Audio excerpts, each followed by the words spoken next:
ourselves in our own prisons. And we talk about prisons on this, like in the jail, like prisons, bars. In this life, fucking, we have bars all around us. We have codes that need to be unlocked within all of us. And we're at this point now. I think it's time to do that. Suit and tie right now in the cemetery. A couple of my family members have been laid to rest here, and most recently my grandpa passed away last week, so we're here at his memorial service. I guess I just wanted to say a few things to express the way we mourn is just so painful, and I'm just feeling that it's time to go beyond the regular setup of feeling like you have to be like they're gone, like, oh, I lost my grandfather, he's gone from my life.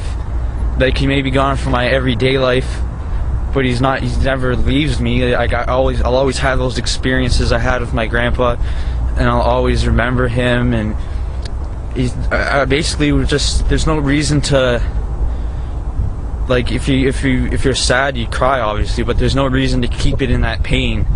Like, if you feel pain about, like, if I lost my mom, my dad, like my grandpa, I do feel sad, I do feel pain, but also I see the bigger picture about life. I see how I learned things from my grandpa. Like, I learned from my grandpa's pain, and I think that's more important than remembering what you could have done and you didn't do. So when I went up to my grandfather's, like, casket and coffin, and we have it just open for the family, and then we had a closed casket, and I just feel that, like, what David Icke was saying about his mom, that the energy, like, I felt his hands, I felt his forehead, and there was no energy there. There was no spark, there was no light.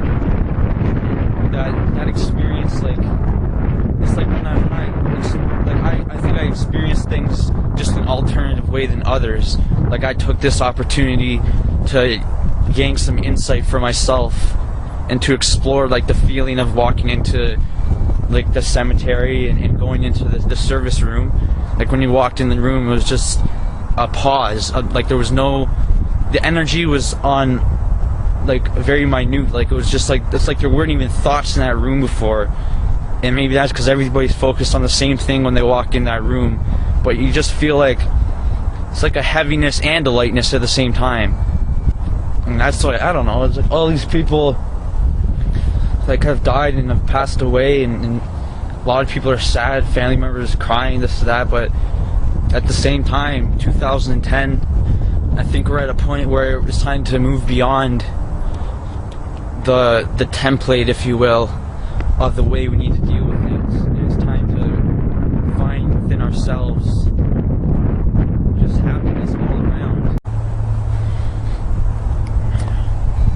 We shouldn't feel something we don't have to feel. And I think with information coming out about ourselves and the universe and the processes of life, I think we'll be able to breathe in the future generations and almost lay back, take a step back and understand, you know, life's a process. Like how many people realize their bodies are vehicles to experience this world, this reality. And there's a light in us, there's an energy that we are. There's energy everywhere. Everything is conscious, everything is living, everything is being. When that energy leaves, what gets left behind, that's the shell of your body.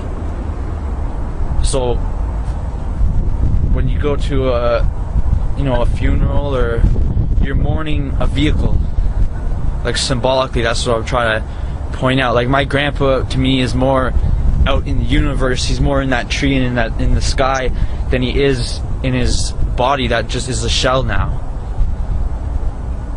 And I just think, like, yeah, there's a couple key things that if we look at in the bigger picture, it's not disrespect, it's not taking anything less from the actual death, but I think it adds more understanding, adds more insight,